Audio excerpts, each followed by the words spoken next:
Morning student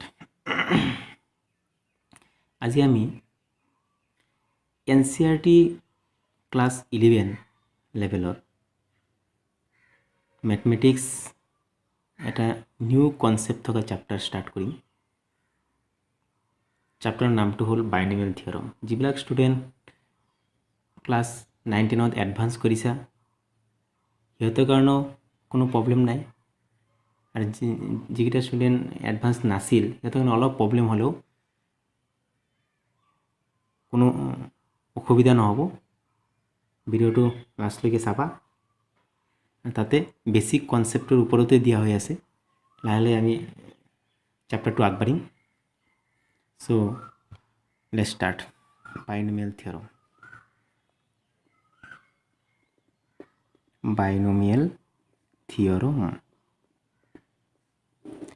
এতিয়া binomial থিয়ৰমটো আমি কি জানো? উপপাদ্য। এছামিছত উপপাদ্য বুলি কয়।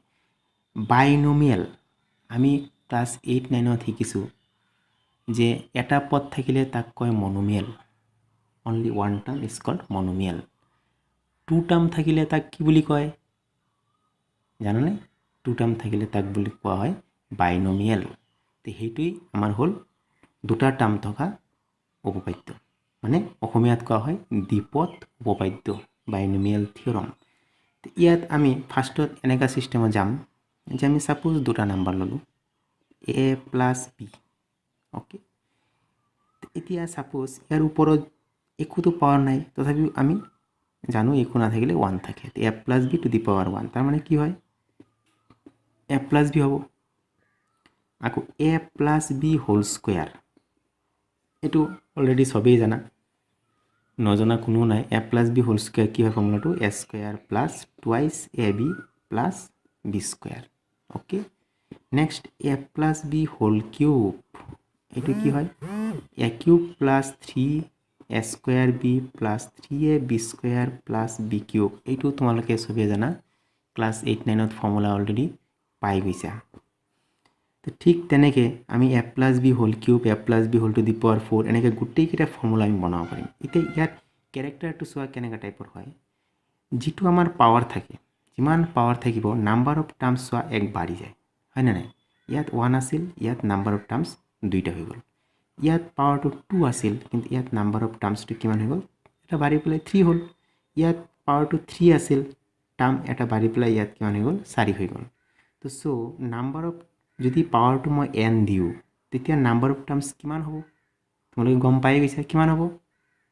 এটা বাঢ়িব, ইয়েছ, এটা বাঢ়িব, n + 1 হ'ব। তো a + b to the power n = আমাৰ যিটো ফৰ্মুলা লিখিম তাতে গোটেইখিনি টোটেল টাৰ্মছ হৈ যাব n + 1 টা।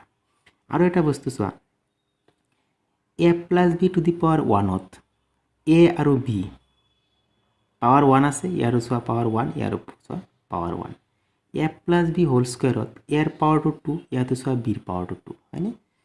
a + b হোল কিউবত ফাৰ্ষ্টত a³ লাষ্টত চোৱা b³। যেনেকৈ a + b whole to the power 4 কৰিলে a টু দি পাৱাৰ 4 হ'ব, লাষ্টত b টু দি পাৱাৰ 4 হ'ব, হয়নে নাই? তো ঠিক একেদৰে আমি এতিয়া যদি এটা ফিগাৰ বনাওঁ, ইয়াত ফাৰ্ষ্টত a আৰু b বিলাকৰ জাষ্ট কোএফিচিয়েন্ট কেইটা ল'ম। তো ফাৰ্ষ্টটো সাপোজ ইয়াত যদি মই আৰু এটা টাৰ্ম ভৰাই দিওঁ, suppose a + b to the power 0, হয়নে নাই? পাৱাৰ 0 থাকিলে এইটো আমি জানো এনসাৰটো 1 হয়। এতিয়া যদি আমি এটা ফিগাৰ এটাত কনভাৰ্ট কৰি দিওঁ এইকেইটা, ফাৰ্ষ্টত কিমান পাইছোঁ? 1 দিলোঁ 1। a আৰু b ৰ কোএফিচিয়েন্ট কিমান আছে? 1 1 দিলোঁ 1 1। ইয়াত 1 2 1, 1 2 1। নেক্সটটো কি? 1 3 3 1, 1 3 3 1, হয়নে? তো নেক্সট যেতিয়া a + b whole to the power 4 দিম তেতিয়া আমি কেনেকৈ বহাম? প্ৰথমটো 1, এইটো হৈ যাব 4, এই দুটা আমি প্লাছ কৰি দিম 6, এই দুটা প্লাছ কৰি দিম 4, লাষ্টটো কিমান ৰাখিম? 1। গোটেইখিনি তেনেকৈ আহি আছে 1 1 আৰু 1 প্লাছ কৰিব লাগে 2 পাইছোঁ। First and last always 1 fixed. মিডলৰ ভেলুকেইটাত কি সোমাই আছে? এই দুটা ভেলু প্লাছ কৰি পেলাই আহি আছে, 1 2 3 2 1 3 1 3 4 3 3 6 3 1 4। ওকে, লাইক দিছ। এতিয়া মই যদি ইয়াত n টাৰ্মৰ ফৰ্মুলাটো লৈ কনভাৰ্ট হওঁ, a + b to the power n, কি আহিব ফৰ্মুলা আমি গম পাই গৈছোঁ আমাৰ first term a two the power n আৰু লাষ্ট টাৰ্মটো আমাৰ কিমান আহিব b to the power n okay মাজত কেনেকৈ ভৰাম এতিয়া ইয়াত চোৱা a প্লাছ b হোল স্কুৱেৰৰ যিটো মই ফৰ্মুলা লিখা হৈছে তাতে ফাৰ্ষ্টত a স্কুৱেৰ লাষ্টত b স্কুৱেৰটো আছে ছেকেণ্ড টাৰ্ম যিটো আহিছে ইয়াত যিটো ভেলু আছে সেই ভেলুটো ইয়াত আছে হয়নে নাই ইয়াত 3 যিটো ভেলু আছে সেইটো ভেলু আছে ইয়াত আমি এটা সাইন ইউজ কৰিম a two the power n plus nc1 এই সিটোক কোৱা হৈ আছে কম্বিনেশ্যন হল সিটোক কোৱা আছে কম্বিনেশ্যন কেনেকৈ ওলাই মই সেইটো দেখাই দিম nc1 তাৰপিছত কি লিখিম আৰু এটা বস্তু চোৱা প্ৰথম যেটো পাৰ্ট আছে প্ৰথম part hall a second part b প্ৰথম পাৰ্টৰ পৰা পাৱাৰটো ইয়াত আছিল 3 ইয়াত আছিল 2 ইয়াত হৈ গল 1 ইয়াত ভেনিশ হল তে প্ৰথম পাৰ্টৰ পৰা পাৱাৰটো কি কমি কমি গৈ আছে আৰু সেকেন্ড যেটো পাৰ্ট হল আমাৰ b পাৰ্টৰ পৰা চোৱা 1 2 3 এনেকৈ বাঢ়ি বাঢ়ি গৈ আছে তো সো আমাৰ ফাৰ্ষ্ট পাৰ্টৰ যেটো ভ্যালু আছে a তাৰ পাৱাৰটো এক এক কমি গৈ থাকিব সেকেন্ড পাৰ্টৰ যে b ৰ ভ্যালুটো এক এক বাঢ়ি গৈ থাকিব a to the power n nc1 এটো কিমান হৈ যাব a to the power n minus 1 okay next b plus nc2 a to the power n minus 2 ইয়াত আছিল b ইয়াত হৈ যাব b স্কয়াৰ এনেকৈ ডট ডট গৈ থাকিব যে এতিয়া এইটো আমি যেটো ফৰ্মেশন পালো এই ফৰ্মটো কোৱা হ'ব বাইনোমিয়াল থিওৰম য'ত a and b are two positive integers ঠিক আছে a and b are two positive integers a আৰু b যদি দুটা মোৰ পজিটিভ ইন্টিজাৰ্স হয় তেতিয়া আমাৰ a plus b whole to the power n equal to যেটো মই ফৰ্মুলা লিখিলো এইটো ফৰ্মুলাটো কোৱা হ'ব বাইনোমিয়াল থিওৰম এতিয়া ইয়াত nc1 nc2 এইবিলাক যিবিলাক ষ্টুডেন্ট এডভান্সৰ কাৰণে আছিল হিহঁতৰ কাৰণে ইমান কমপ্লেইন প্ৰবলেম নাই যিবিলাক এডভান্স নাছিল হিহঁতৰ কাৰণে চাই লোৱা কেনেকৈ ভ্যালু কিটা ওলাই nc1